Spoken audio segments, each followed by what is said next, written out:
I had this sister who I worshipped and adored. How can I describe her? She was brilliant, bold, and beautiful. Carefree, with only the responsibilities of youth.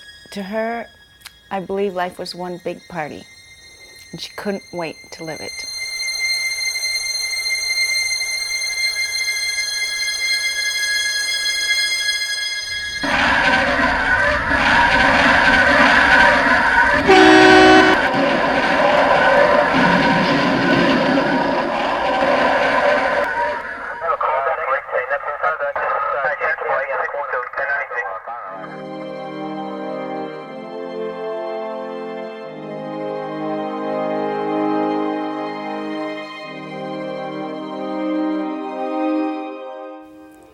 When the phone call came to me, I was in Milwaukee, and my colleagues came and said, "Your daughter's been in an accident."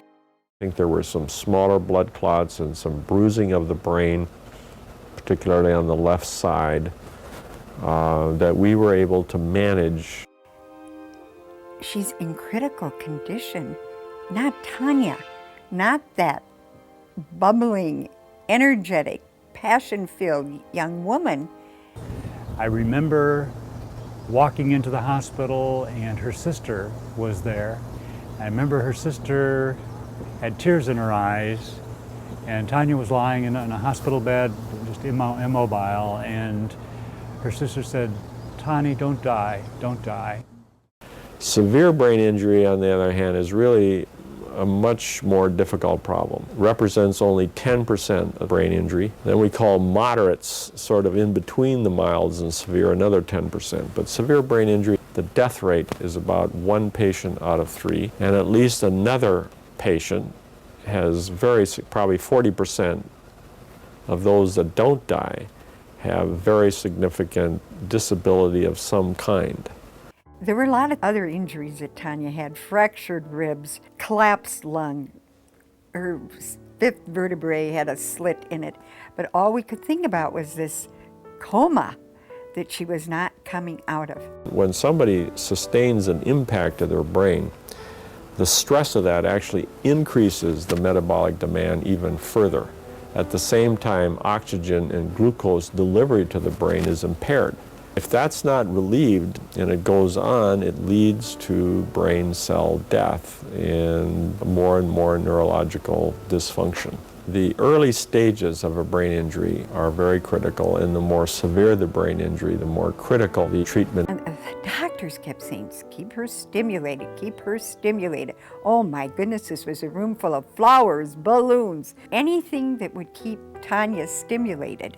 We read books, we read letters, we read stories, we told stories of past experiences. We were just keeping her mind moving and going. So they finally took her off the respirator on about the 6th day, and that was even better than Tonia's birth, because she opened her eyes. Looked up, and she looked at my father and said, "Good morning, Father. What are you doing here?" We all just shouted, and thank God that she was coming out of this coma. We see many times patients who begin to come out of coma, for example, that their first meaningful response to their environment is to a loved one. That sensory input somehow has a greater impact on that patient. If a person is very emotionally healthy, and the family is very emotionally healthy and very loving and supportive, and that the people relating to that person with the head injury are also primarily loving, recovery are much greater. For an outsider who is not closely related to anyone who's had this experience, it's difficult to understand. I think each recovery, like each individual, is unique in a sense. And we have sometimes somewhat crude ways of looking at how brain injuries recover. The worst case scenario is a patient who doesn't regain consciousness, and we've heard the term vegetative state. Then the next step is what's called severe disability, where patients are not independent. They are dependent, at least for parts of the activities of daily living. And then the next step is a favorable outcome where people are independent. They can pursue their lives. They may have a mild deficit, but they learn to work around it and are productive. That's the goal. It was difficult for others in trying to figure out how to respond to Tonia after that accident because she looked normal.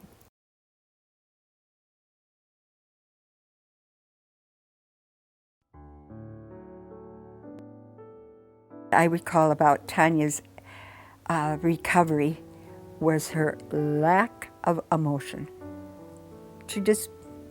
Nothing fazed her. But then all of a sudden, feelings started coming back. Anger. And she couldn't control that anger. Well, I guess you could say it was like living with a cognitive toddler in the body of my 18-year-old sister. Her loss of the sense of herself led to this need to be like heard, understood, and accepted. And that required a great, huge investment of your energy and time and communication skills. And at 15 years old, it wasn't always something that I was willing to invest. And we started to experience life with a sister that was really not the sister that I had before the accident. She and I would casually hang out, play, goof around, and it was just real easy to be with her and natural to be with her. Now it seemed like she was trying to be my friend more. She had the same 7 questions. Am I really in the hospital? Am I 17 years old? Or was I driving Grandma's Vega? Was I in an accident? On and on it went. Those questions came over and over again, and we were happy to respond. Then I heard over radio from a football player who had had a head injury that one of the things that helped him about his memory problem was a little notebook. Rejection was a feeling that Tonia felt deep within, and she couldn't reconcile it. Issues such as depression creep into the healing process, which complicates it. Of course, it's tremendously important that the people relate to that person and accepts the person at that point in their recovery. And as they become more aware and become cognizant of what has happened to them, that support, just the need and the desirability of that support just grows. She could not remember that she had just eaten. So she'd wake up, it's morning, time for breakfast, and she'd have breakfast. And she'd forget she just had breakfast and would have breakfast again. I don't think it was an eating thing or a primitive something going on. I just think it was all short-term memory. She couldn't remember. And I also thought it was bizarre because I would see her eat 3 or 4 breakfasts. And she'd be like, I'm not even hungry, why am I eating? And I'm going, well, it's because you ate 10 minutes ago. So it was kind of funny. College is a reasonable setting for a student with TBI, provided that the college has a good disabilities department. 5.5, 6 weeks later, it was time to see should she go back to college or should she stay home. I'm sure when people heard that Tonia was returning to St. Olaf College, they must have thought the Reinertsen family had lost their mind. What were we doing sending our daughter back to school with no short-term memory? The day that she was to return was the first day that she was able to say that she remembered something that had happened the day before. You physically couldn't do as far as coordination. Brushing teeth at first, getting dressed, all that couldn't do buttons. There were schedules of, well, I'm going to take Tonia to lunch, then this person's got to take Tonia to this class, and then you got to make sure she gets back to the room. But, there are lots of people willing to, to help out and stuff like that. Crying that came over the phone one day. One of her greatest assets was her athletic ability, and all she did was fall. She had no coordination. It broke her heart because somehow she knew that was one of her strengths. Even just to walk, and I'm saying this is right at first, that this didn't continue on. A lot of times Tonia didn't really know who I was talking about or couldn't relate. Tonia focused on doing the next task or making it truly through the day. I mean, both physically and mentally, it was draining. It seemed like her memory came back in chunks. It was a wonderful thing to experience with her, that memory returning. I remember you used to drop a lot of plates when you first started. I remember that. And you'd run into people a lot. The restaurant manager saying something about, oh, what are we going to do? What are we going to do? It's like, just give her time. She'll get the hang of it. I do believe, beyond a shadow of a doubt, if we had kept Tonia home with us, she'd still be with us today.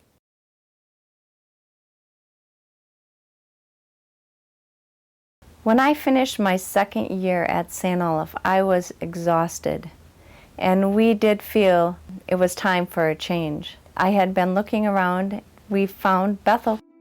Colleges and universities today are probably more prepared than they were in 1980 when Tonia had her injury, simply because of federal laws that have been passed, and that the universities have usually have someone who is a disability services coordinator that would run interference, if necessary, between the individual and the faculty. Well, I interacted with Tonia in a couple capacities. One as a support and counselor within the disabilities program, and the other as a more academic type of advisor. I think I should just call her Saint Lucy. She helped me determine what accommodations I needed to make. She was an advocate for me between my professors. She gave me the support, she gave me encouragement. She was just an incredible advocate for me. We started adding art classes, because to do an art class and an academic class was a good match, different sorts of abilities. I fell in love with pottery, and I just love going to that wheel and having control over that lump of clay. I could keep it, I could throw it away, I could change its shape in just a second, and it really empowered me to have confidence. I had had the experience of working with one of my colleagues, Dr. Johnson. She had thought that Tonia would perhaps function well in the studio environment. I feel the student's attitude is crucial, particularly the degree of motivation. And Tonia was a trooper. I mean, she seemed to never get discouraged, and she kept at it and worked and found this way and then that way, and she would notice where there were difficulties, and that would be frustrating, but she would not really get discouraged. She'd just keep at it. And if you have a student like that, they can conquer the world. I think Tonia's attitude about art was driven by some tenacious desire to make it happen, to complete the work. And over time, I began to understand more and more how it really reflected an inner drive to heal, to grow, to gain back what perhaps she thought she had lost. Accommodations are essential to make the transition smooth and effective, and accommodations along with support is a great pairing. I think art is a tremendous vehicle for somebody to go through the process of healing. Because they're not required to understand the language of the sender, as the linguist would say. They indeed are inventing their language. I still don't have a short-term memory. And I've done many, many things to accommodate my short-term memory loss.